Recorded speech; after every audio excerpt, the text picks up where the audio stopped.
Dans la région, l'industrie agroalimentaire représente 10% des émissions de gaz à effet de serre.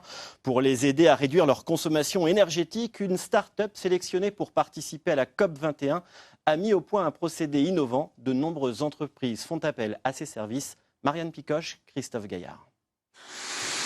Sur les 900 tonnes de jambon persillé, produit par l'entreprise Les Salaisons Dijonnaises, la moitié est tranchée et conditionnée dans cette salle. Une température de 10 degrés y est maintenue en permanence pour la bonne conservation des produits. Des conditions thermiques très courantes dans l'industrie agroalimentaire. Autre source de consommation énergétique, l'eau chaude. Cette PME en consomme de grandes quantités, 8000 litres par jour.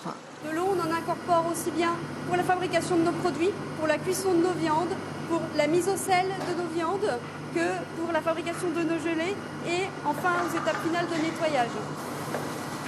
On est dans un produit qui est composé de viande et de gelée. C'est vrai que c'est relativement collant, donc on a vraiment besoin d'avoir de l'eau chaude à bonne température pour pouvoir dégraisser. Il y a un an, la PME a fait appel à Laurent de Kestecker et sa société Ecolactis. Celui-ci a développé une technologie qui permet de produire de l'eau chaude à moindre coût. Le principe, c'est qu'on récupère la chaleur qui est générée par les systèmes frigorifiques. Puisqu'en fait, quand on refroidit, on extrait de la chaleur. Donc, dans une salle de fabrication ou une chambre froide, on va extraire de la chaleur et qui est renvoyée par le système frigorifique à l'extérieur. Et donc, notre système permet de capter cette chaleur avant qu'elle soit renvoyée à l'extérieur pour chauffer les petits oiseaux. Ce boîtier raccordé au système frigorifique commande tout le processus. Le fluide contenu dans les circuits frigorifiques, en passant de l'état gazeux à l'état liquide, produit de la chaleur qui sert à chauffer les ballons d'eau chaude à 55 degrés avant de revenir à l'état gazeux et ainsi de suite. Un module comme ça produit jusqu'à 1200 litres d'eau chaude à l'heure. Une maison équipée de panneaux solaires, ça renvoie à peu près 3500 kWh électriques dans le réseau. Nous, avec l'installation ici, on va économiser 70 000 kWh électriques. Le procédé d'Ecolactis repose sur le principe de la pompe à chaleur, mais une pompe à chaleur à très haute performance.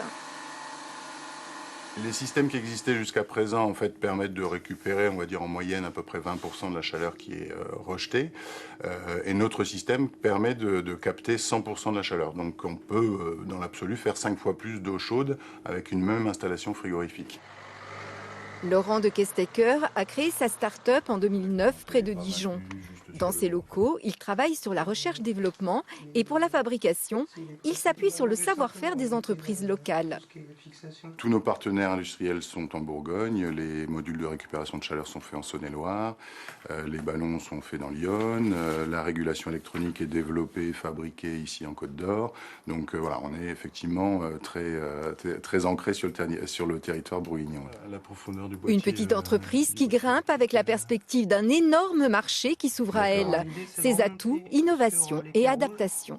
On est en train de concevoir un module de puissance plus importante que ce qu'on a au niveau de notre gamme actuelle pour s'adapter à des installations de plus grosse puissance et répondre à des besoins en eau chaude sanitaire qui soient plus importants sur des installations de dimensions plus conséquentes. On est déjà à notre 3e ou 4e génération de modules de récupération de chaleur, donc on avance constamment sur la technique. En termes d'embauche, effectivement, là, on va lancer le recrutement d'un technico-commercial pour nous épauler un petit peu dans le développement, notamment sur la France et dans le domaine des supermarchés. Ecolactis a été sélectionné pour participer à l'exposition Solutions COP21 qui aura lieu au Grand Palais du 4 au 10 décembre prochain.